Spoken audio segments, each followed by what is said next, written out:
ओम नमः शिवाय। ब्रह्म तत्व है, वो सर्वव्यापक है। हम उसमें अपना अपना अपने स्व को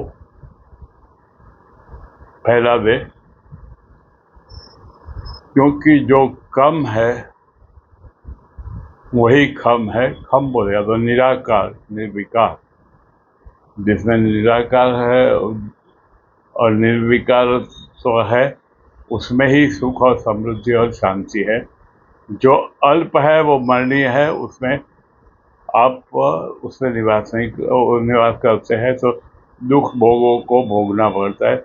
सुख में जीना है तो कम और खम में निराकार निर्विकार में जिए, अपने आप को आनंद में रखे और पूरे ब्रह्मांड में शांति फैलाने का सोच रखे।